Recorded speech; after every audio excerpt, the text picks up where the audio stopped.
Hey, it's Brian's Narratives. Thanks for being here. I've got two great stories, and I promise when we get done, you're going to be scratching your head on these. Now, my girlfriend, who's 31, is trying to convince me I'm 30. I'm a male. My girlfriend, obviously a girl, a female, trying to convince me into a relationship with her best friend, and she's 29.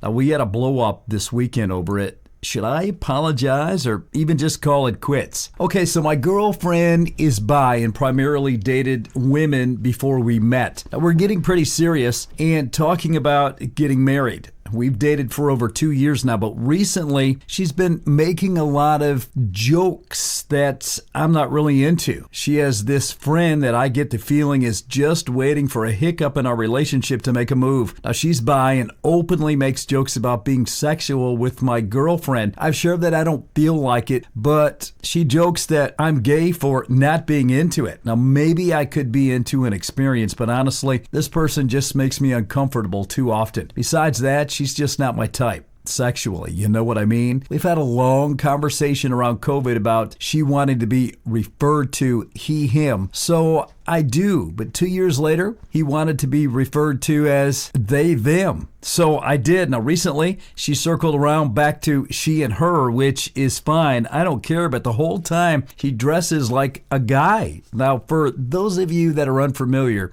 she dresses like a Kyle. A Kyle is kind of a guy that wears Fox apparel, washes down vape with a Monster Energy drink. She would be attractive, but it's like her idea of masculinity was formed from high school douchebags. You know what I mean? Not 30-year-old men. Anyway, Saturday we got into a fight because we had some friends over. Kyle was the last one to leave. We'd all been drinking. I was in the kitchen putting away some food, and I see this a-hole putting his hand on my girlfriend's behind. Now, I let her know right away, that's crossing the line and you crossed it, so stop. My girlfriend gives her a classic, that's just how girls are joke, and goes on. They did this silly little dance twirling thing that ended up with my girlfriend sitting on Kyle's lap. Now, I had enough and stepped into the other room. Now, my girlfriend doubled down and said that most guys would be dying to fool around with two women. Now, I was blunt and said that I was uninterested in sharing her with anyone. Kyle then said something like, maybe I could strap one on for you. Maybe you'd prefer a man. Now, I was drunk and this a-hole had this hand on my girlfriend's waist and my girlfriend on her lap. I lost it. I don't remember what I said exactly. Something like, if you were a man, you would have been kicked out or knocked out already. Now, this struck some kind of chord with her because she postured up like a gorilla, and there was a three-way shouting match. I don't know what I said exactly, but it ended up with Kyle loudly proclaiming that she had to leave before someone got hurt. Now, here's the problem. My girlfriend somehow thinks that I need to apologize. Now, me? For threatening a person who came into my home, grabbed my girlfriend's butt, sat her on her lap, and insisted that I'd like to have sex with another man? Now, she says that I needlessly introduced violence and forced Kyle to drive home intoxicated. I honestly don't care to have Kyle in our life anymore.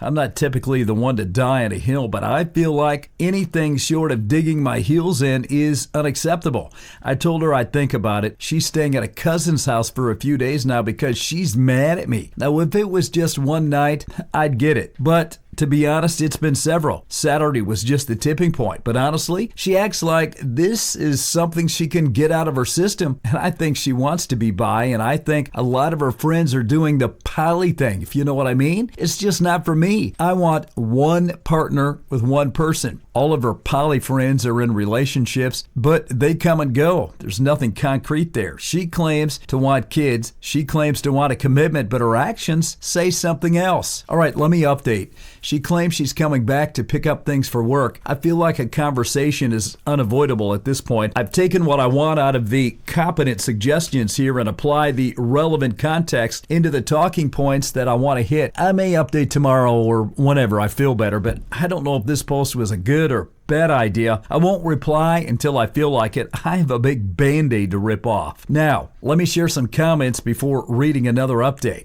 Mango St. Juice said, I've shared that I don't like it before, but she jokes that I'm gay for not being into it.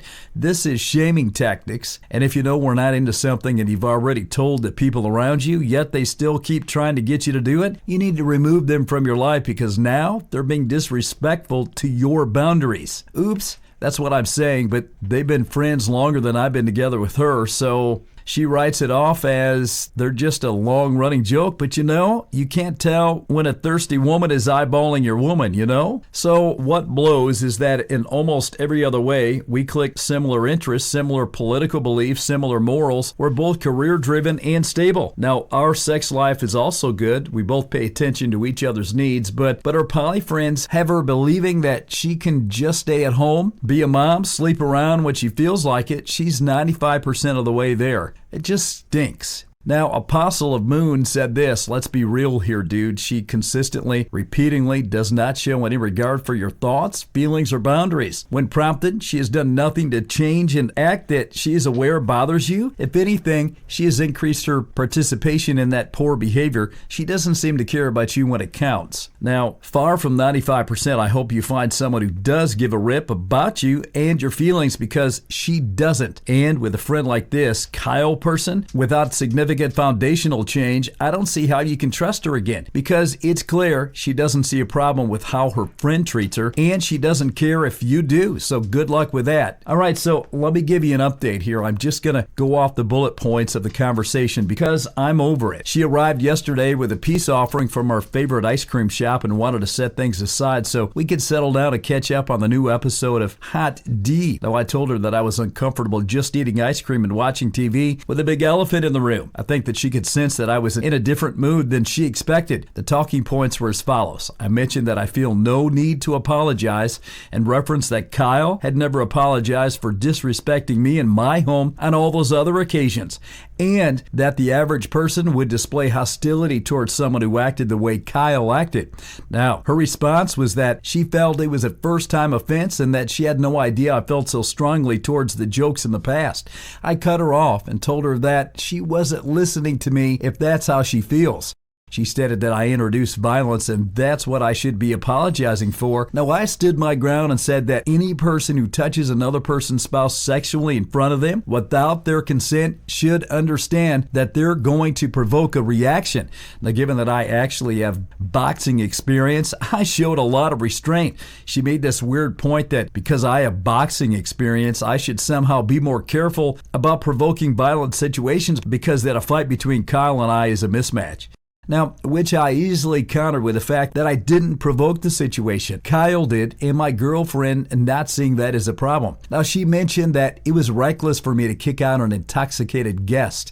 I easily retorted with, there's a thing called Uber. Now, there's no reason to drive drunk in 2024. And if she dies in a DUI, it was because she's too cheap and stupid to pay $15 to get a ride there. I looked it up yesterday. Her stupidity is not my responsibility. I asked if she slept with Kyle in the past, and she said no. Maybe I'm biased and not to be trusted, but I believe her. I told her that it makes me super uncomfortable that she pressures me into having sex with someone I'm not even attracted to. This is compounded by the fact that I've had to jump through hoops to make sure that Kyle was uncomfortable with her sexuality over the years. This is the curveball I didn't expect. She claimed that Kyle actually likes me for that reason. That Kyle shows her affection like a schoolyard idiot. That Kyle feels comfortable with both of us. My girlfriend feels comfortable with Kyle, so their intention was to gauge my comfort level and proceed. Now, obviously, I brought up the fact that I wasn't sexually attracted to Kyle in any way, and that she hadn't helped her because by treating me the way she has that night or nights prior. My girlfriend reinstated that she was unaware that my feelings before were as strong as they are, and because I didn't display emphasis or something, essentially, she thought I would shrug it off in good humor. Now, I stated that I'd like to start talking about what a breakup looks like,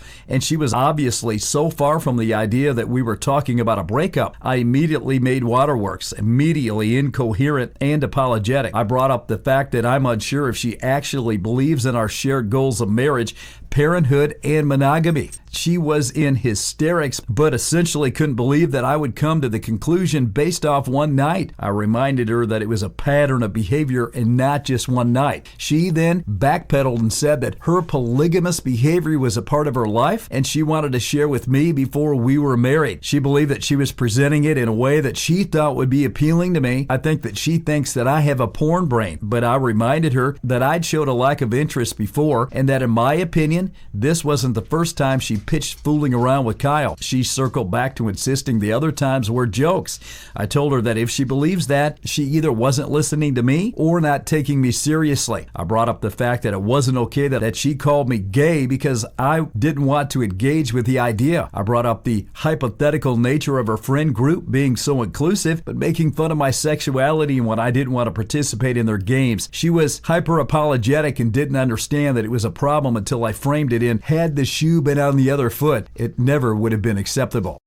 Wow, what a crazy story. All right, so let's jump right into this next one. I'm a 24-year-old female. My husband, he's 31, and he asked for a paternity test, and it came back positive. But our relationship has never been the same. My husband and I have 3 children. Our sons look exactly like him, dark skin and dark eyes and hair, but our daughter doesn't. She looks exactly like my great-grandparents, really pale, blonde, and green-eyed. But apparently, he didn't think it was possible that our daughter could look like my great-grandparents, and from the moment he saw her, he told me he wanted a paternity test. At first, I refused because I felt like it was humiliating and because I didn't think it was necessary because I never cheated on him and I hoped he would trust me, but he didn't. And for the first 2 months of our daughter's life, he made my life hell. He didn't even want to hold her. And if she cried desperately while I was doing something else, he never woke up at night to help me with her. He never helped me with anything, and that hurt me. And that hurt me so much because our boys was so completely different. He helped me all the time with absolutely everything, and he always was there for me after giving birth. But this time, he left me alone, and it was the worst experience of my life. I have no family here, and his entire family, from the moment they saw my daughter, turned their backs on me. I don't have any friends here either, so it was just my daughter and me. She is a colicky baby, so it was very difficult for me to do everything alone, and on top of that, with our sons.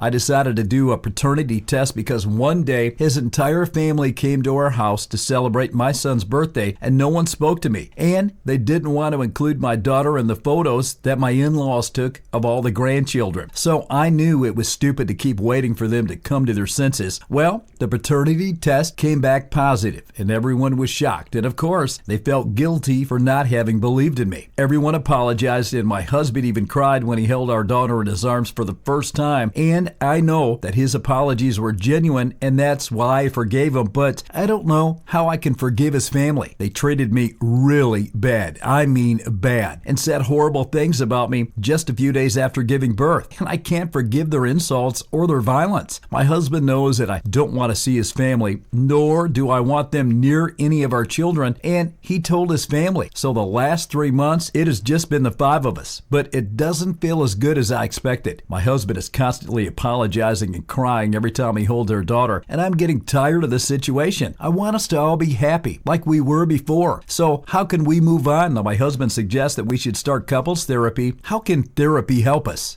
All right, let's look at some of the comments. Schrodinger's Cat 42 says, excuse me, insults or violence? Insults are bad enough. I can't believe it. There is no going back. Ray Claire says, yeah, we're going to need some context here because if the original poster literally means they assaulted her or the daughter, then what's going on with that? Okay, so the original poster clarifies for Claire. She says her sister pulled my hair during a fight, a one-sided fight, by the way, because I never responded to her insults. And his mother also did it on another occasion, so I'm planning to go visit my family in a few months. Wow. Cautious Flow 5918 says, this breaks my heart. For the original poster, fighting a mother that just gave birth and her husband just let it happen, I couldn't forgive him, even if I wanted to. She goes on to say, you should spend some time with your family, have a talk with him. You should go on no contact with his family. This is exactly how they'll behave if you're having problems with your husband. And I'm so sorry to you, original poster. You must have felt so hurt and alone. Absolutely horrible and heartbreaking. So what do you guys think? What should she do? Should she just go on and try to make amends with her husband's family, or is it over? Let us know in the comments.